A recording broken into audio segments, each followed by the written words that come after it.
Hi learners, video பார்த்து முடிச்சுட்டு video பிடிச்சிருந்தா லைக் பண்ணிவிட்டு நம்ம சேனலை சப்ஸ்கிரைப் பண்ணிக்கோங்க. ஸோ இப்போ இன்றைக்கான சென்டென்சஸ் பார்க்கலாம். ஃபர்ஸ்ட் சென்டென்ஸ், நீ இங்கே என்ன பண்ணுற? நீ இங்கே என்ன பண்ணுற? இதை இங்கிலீஷ் எப்படி கேட்கலாம்? What are you doing here? What are you doing here? இங்கே நீ என்ன பண்ணுற? What are you doing here? What are you doing here? நீ இங்கே என்ன பண்ணுற? ஒன்றை நான் இங்கே வரவே சொல்லலையே. What are you doing here? நீ இங்கே என்ன பண்ணுற? ஓகேவா? நீ இங்கே என்ன பண்ணுற? What are you doing here? What are you doing here? நீ இங்கே என்ன பண்ணுற? ஓகேவா? நெக்ஸ்ட் ஒன், நான் இங்கே ஒருத்தவங்களை பார்க்கறதுக்காக வந்தேன். நான் இங்கே ஒருத்தவங்களை பார்ப்பதற்காக வந்தேன். இதை இங்கிலீஷ் எப்படி சொல்லலாம்? I came here to meet someone. I came here to meet someone. I came here. I came. Came அப்படின்னா கம்னா வர்றது, கேம்னா வந்தேன். I came, நான் வந்தேன். Here, இங்கே. To meet, சந்திப்பதற்காக. Someone, ஒருத்தவங்களை. ஸோ யாருன்னு சொல்லாமல் நம்ம சொல்கிறோம், அதனால் someone. ஓகேவா? So I came here to meet someone. ஓகேவா? ஸோ இதுவே நான் அவனை பார்க்கறதுக்காக வந்தேன்.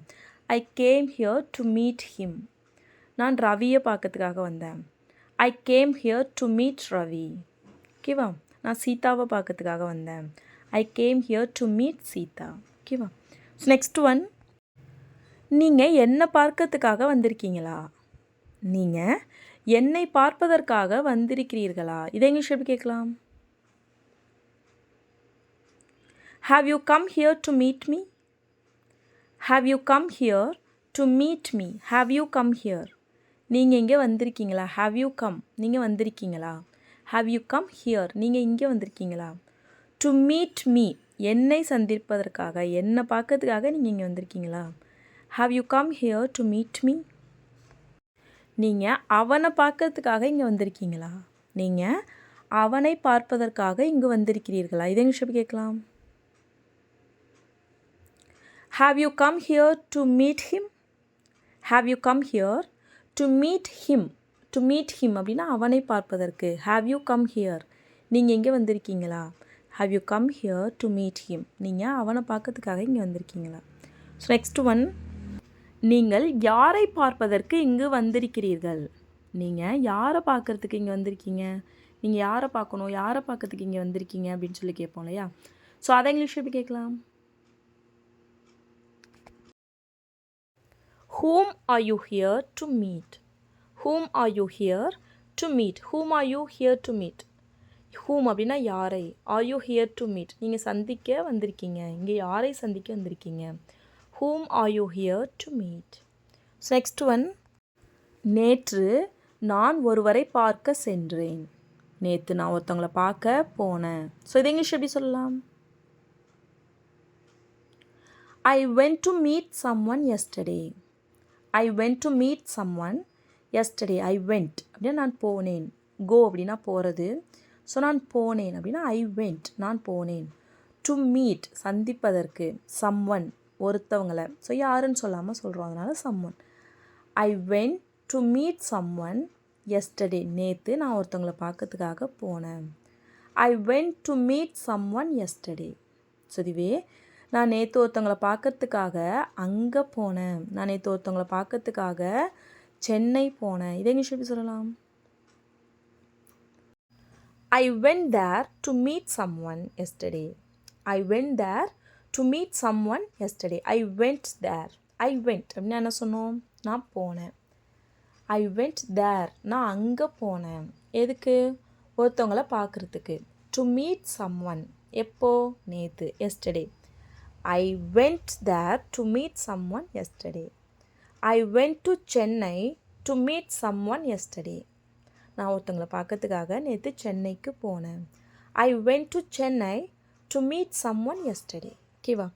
நெக்ஸ்ட் ஒன், அவனை பார்க்கறதுக்காக நீ அங்கே போனியா? அவனை பார்ப்பதற்காக நீ அங்கு சென்றாயா? இதை இங்கிலீஷ் எப்படி கேட்கலாம்? வீடியோ பாஸ் பண்ணிவிட்டு ஆன்சரை கமெண்ட் பண்ணுங்கள். இதுக்கான ஆன்சரை நெக்ஸ்ட் வீடியோவில் பார்க்கலாம். இப்போ நெக்ஸ்ட் சென்டென்ஸ், நீ அங்கே இருந்திருந்தா நான் அங்கே வந்திருப்பேன். நீ அங்கே இருந்திருந்தா நான் வந்திருப்பேன். நீயே போகலை, அதனால தான் நானும் வரல. நீ அங்கே இருந்திருந்தா நான் வந்திருப்பேன். இதை இங்கிலீஷ் எப்படி சொல்லலாம்? If you were there, I would have come. If you were there, I would have come. If you were there, you were there அப்படின்னா நீ அங்கே இருந்த. If you were there, நீ அங்கே இருந்திருந்தால், அந்த ஆல் சொல்கிறோம் இல்லையா, அதான் if. ஓகேவா? you were there அப்படின்னா நீ அங்கே இருந்த, நீ அங்கே இருந்திருந்தால். If you were there, I would have come. நான் வந்து இருப்பேன்.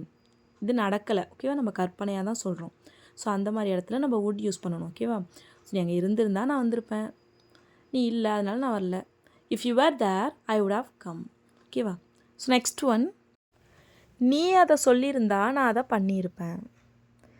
நீ அதை சொல்லியிருந்தா நான் அதை பண்ணியிருப்பேன். அவன் சொன்னால் நான் பண்ண மாட்டேன், நீ சொல்லியிருந்தீன்னா நான் பண்ணியிருப்பேன் அப்படின்னு சொல்லுவோம் இல்லையா? ஸோ அதை இங்கிலீஷ் எப்படி சொல்லலாம்? If you had told me that, I would have done that. If you have told me that, I would have done that. If you had told me, நீ என்னிடம் சொல்லி இருந்தால். ஸோ இது எல்லாமே பாஸ்ட்டில் பாஸ்ட், ஓகேவா? ஸோ நம்ம பாஸ்ட்டில் பேசுகிறோம், பாஸ்ட்டில் அதுக்கு நீ முன்னாடியே சொல்லியிருந்தா, ஓகேவா, நான் அதை பண்ணியிருந்திருப்பேன், நீ சொல்லலை. இப்போ நான் பண்ணுறதுக்கு முன்னாடி நீ எனக்கு சொல்லியிருக்கணும், அது பண்ணுறதுக்கு முன்னாடி இந்த சொல்கிறது நடந்திருக்கு. ஸோ அதனால தான் இங்கே ஹேவ் யூஸ் பண்ணாமல் இப்போ நான் பண்ணியிருப்பேன். ஸோ நான் பண்ணியிருப்பேன்னா அது நம்ம பாஸ்ட்டில் பேசுகிறோம். ஸோ அவன் நம்ம பண்ணுறதுக்கு முன்னாடி அவன் சொல்லியிருக்கணும்னு நம்ம சொல்கிறோம். ஸோ அதுக்கு பாஸ்ட்டுக்கும் முன்னாடி, அப்போ அங்கே ஹேடு, ஓகேவா? ஸோ நான் இது பாஸ்ட்டுக்கு கொஞ்சம் முன்னாடி, இப்போக்கு கொஞ்சம் முன்னாடினா நம்ம ப்ரெசன்ட் பர்ஃபெக்ட் யூஸ் பண்ணுறோம், அதான் ஹேவ், ஓகேவா? ஹேவ் யூஸ் பண்ணி டன் யூஸ் பண்ணியிருக்கோம். ஸோ அதுக்கு முன்னாடினா ஹேட் யூஸ் பண்ணி சொல்லணும், ஓகேவா? So if you had told me that, I would have done that, ஓகேவா? ஸோ நெக்ஸ்ட் ஒன், யார் என்னிடம் அதை செய்ய சொல்லியிருந்தாலும் நான் செய்திருக்க மாட்டேன். யார் என்கிட்ட அதை செய்ய சொல்லியிருந்தாலும் நான் பண்ணியிருக்க மாட்டேன். நான் என் மைண்டில் ஃபிக்ஸ் பண்ணிட்டேன் அது பண்ணக்கூடாதுன்னு. ஸோ யார் சொல்லியிருந்தாலும் நான் பண்ணியிருக்க மாட்டேன் அப்படின்னு சொல்லுவோம் இல்லையா? ஸோ அதை இங்கிலீஷ் எப்படி சொல்லலாம்?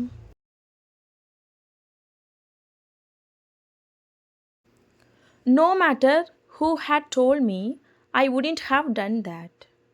No matter who had told me, I wouldn't have done that. No matter who had told me, என்கிட்ட யார் சொல்லியிருந்தாலும், no matter who had told me, I wouldn't have done that. நான் அதை பண்ணியிருக்க மாட்டேன். நான் அதை பண்ணியிருப்பேனா I would have done that அப்படின்னு சொல்லியிருப்போம். ஸோ நான் பண்ணியிருக்க மாட்டேன், negative. So I wouldn't have done that. No matter who had told me that, I wouldn't have done. So next one, அவன் சொல்லி இருந்தால் நீ அதை செய்திருப்பாயா? அவன் சொல்லியிருந்தா நீ பண்ணியிருப்பியா? நான் சொன்னதுனால தானே நீ பண்ணலை. ஸோ அவன் சொல்லியிருந்தா நீ அதை பண்ணியிருப்பியா அப்படின்னு சொல்லி கேட்போம் இல்லையா? அதை இங்கிலீஷ் எப்படி கேட்கலாம்? Would you have done that if he had told you? Would you have done that if he had told you? Would you have done that? நீ அதை பண்ணியிருப்பியா? Would you have done that? நீ அதை பண்ணியிருப்பியா? If he had told you, அவன் உன்கிட்ட சொல்லியிருந்தா, அவன் அதை உன்கிட்ட சொல்லியிருந்தா நீ பண்ணியிருப்பியா?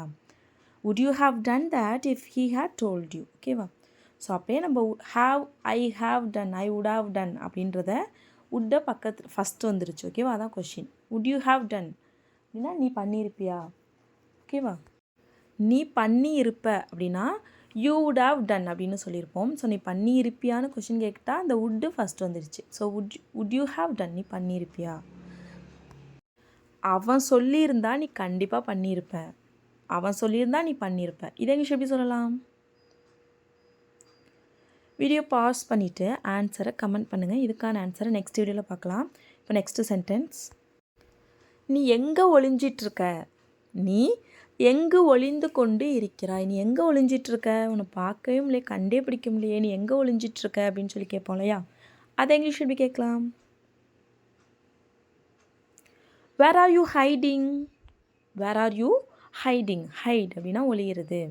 ஸோ எங்கு ஒளிந்து கொண்டு இருக்கிறாய்? Where are you hiding? So next one, டேபிளுக்கு கீழே ஒளிஞ்சிருக்கியா? டேபிளுக்கு கீழே ஒளிஞ்சிருக்கியா? இதை இங்கிலீஷ் எப்படி கேட்கலாம்? Are you hiding under the table? Are you hiding under the table? Are you hiding? ஒளிஞ்சிருக்கியா? Under the table, மேசை, டேபிளுக்கு கீழே. டேபிள்னா தமிழில் மேஜை, ஓகேவா? ஸோ மேசைக்கு கீழே ஒளிஞ்சிருக்கியா? Are you hiding under the table? Next one, நீ என்கிட்டேருந்து தப்பிக்கவே முடியாது. நீ என்கிட்டேருந்து தப்பிக்கவே முடியாது. இதை இங்கிலீஷ் எப்படி சொல்லலாம்? You can't escape from me. You can't escape from me. You can't escape. உன்னால் தப்பிக்க முடியாது. From me, என்கிட்டேருந்து உன்னால் தப்பிக்க முடியாது. You can't escape from me. Next one, அவன்கிட்டேருந்து தப்பிச்சிடலான்னு பிளான் பண்ணினேன், ஆனால் முடியலை. அவன்கிட்டேருந்து தப்பித்து விடலாம் என்று திட்டம் போட்டேன், ஆனால் முடியவில்லை. ஸோ எப்படியாச்சும் அவன்கிட்டேருந்து தப்பிச்சிடலான்னு பிளான் பண்ணேன், ஆனால் முடியலை அப்படின்னு சொல்லுவோம் இல்லையா? ஸோ அதை இங்கிலீஷ் எப்படி சொல்லலாம்? I planned to escape from him, but I failed. I planned to escape from him, but I failed. I planned, நான் திட்டம் போட்டேன், நான் திட்டம் பண்ணினேன். I planned to escape. ஓகேவா? எஸ்கேப்னா தப்பிக்கிறதுக்கு. ஐ பிளான் டு எஸ்கேப், நான் தப்பிக்க திட்டம் போட்டேன். ஃப்ரம் ஹிம், அவன்கிட்டேருந்து. பட் ஐ ஃபெயில்ட், ஆனால் என்னால் முடியலை, நான் தோத்துட்டேன். I plan to escape from him, but I failed. இந்த ஹோட்டலோட முதலாளி யார்? இந்த ஹோட்டலோட ஓனர் யார்? இந்த ஹோட்டலோட உரிமையாளர் யார்? இந்த ஹோட்டலோட ஓனர், முதலாளி, உரிமையாளர் யார் அப்படின்னு சொல்லி கேட்போம் இல்லையா? ஸோ அதை இங்கிலீஷ் எப்படி கேட்கலாம்? Who is the owner of this hotel? Who is the owner of this hotel? Who is the owner? உரிமையாளர் யார்? முதலாளி யார்? Who is the owner of this hotel? இந்த ஹோட்டலோட முதலாளி யார்? இந்த ஹோட்டலோட உரிமையாளர் யார்? Who is the owner of this hotel? Next one, இங்கே இருக்கிற எல்லாருமே இந்த ஹோட்டலோட முதலாளி தான். இங்கே இருக்கிற எல்லோருமே இந்த ஹோட்டலோட முதலாளி தான். இதை இங்கிலீஷ் எப்படி சொல்லலாம்? Everyone here is the owner of this hotel. Everyone here is the owner of this hotel. Everyone here, இங்கே இருக்கிற எல்லோருமே, is the owner, முதலாளி தான், of this hotel, இந்த ஹோட்டலோட முதலாளி தான். இங்கே இருக்கிற எல்லோருமே இந்த ஹோட்டலோட முதலாளி தான். Everyone here is the owner of this hotel. Next one, அவர் தான் இந்த ஹோட்டலோட முதலாளி, அவர் தான் இந்த ஹோட்டலோட உரிமையாளர். ஸோ இதை இங்கிலீஷ் எப்படி சொல்லலாம்? வீடியோ பாஸ் பண்ணிவிட்டு ஆன்சரை கமெண்ட் பண்ணுங்கள். இதுக்கான ஆன்சரை நெக்ஸ்ட் வீடியோவில் பார்க்கலாம். இப்போ லாஸ்ட் வீடியோவில் சில சென்டென்சஸை கமெண்ட் பண்ண சொல்லியிருந்தேன். அதுக்கான ஆன்சர்ஸ் என்னென்னு பார்க்கலாம். ஃபர்ஸ்ட் சென்டென்ஸ், அவளுக்கு கால் பண்ணி உன்னுடைய நேரத்தை வீணாக்காத. அவளுக்கு கால் பண்ணி உன்னுடைய நேரத்தை வீணாக்காதே. இதை இங்கிலீஷ் எப்படி சொல்லலாம்? Don't waste your time calling her. Don't waste your time calling her. Don't waste அப்படின்னா வீணாக்காத. வேஸ்ட் அப்படின்னா வீணாக்குறது. ஸோ don't waste அப்படின்னா வீணாக்காத. Don't waste your time, உன்னோட நேரத்தை வீணாக்காத. calling her, அவளுக்கு கால் பண்ணி, அவளுக்கு கால் பண்ணுறதுல உன் நேரத்தை வீணாக்காத, அவள் எடுக்க மாட்டா. Don't waste your time calling her. Next one, நீ சீக்கிரமே சரியான இடத்தில் இருப்பாய். நீ சீக்கிரமே சரியான இடத்துல இருப்ப, கவலைப்படாத அப்படின்னு சொல்லுவோம் இல்லையா? அதை இங்கிலீஷ் எப்படி சொல்லலாம்? You will be in the right place soon. You will be in the right place soon. You will be, நீ இருப்ப. in the right place, சரியான இடத்துல. soon, சீக்கிரமே. நீ சீக்கிரமே சரியான இடத்துல இருப்ப. You will be in the right place soon. Next one, நான் எல்லோர்கிட்டையுமே இதை பற்றி சொல்லிட்டேன். நான் எல்லோரிடமும் இதை பற்றி சொல்லிவிட்டேன். இதை இங்கிலீஷ் எப்படி சொல்லலாம்? I told everyone about it. I told everyone about it. I told, நான் சொல்லிட்டேன். everyone, எல்லோரிடமும். about it, இதை பற்றி நான் எல்லோரிடமும் சொல்லிட்டேன். I told everyone about it. So that's all friends. இந்த வீடியோ யூஸ்ஃபுல்லாக இருக்கும் நம்புகிறேன். ஸோ வீடியோ பிடிச்சிருந்தால் லைக் பண்ணுங்கள், ஷேர் பண்ணுங்கள், கமெண்ட் பண்ணுங்கள். மறக்காமல் நம்ம சேனலை சப்ஸ்கிரைப் பண்ணிக்கோங்க. ஸோ தேங்க்ஸ் ஃபார் வாட்சிங் கைஸ். Happy learning. வாழ்க வளமுடன்.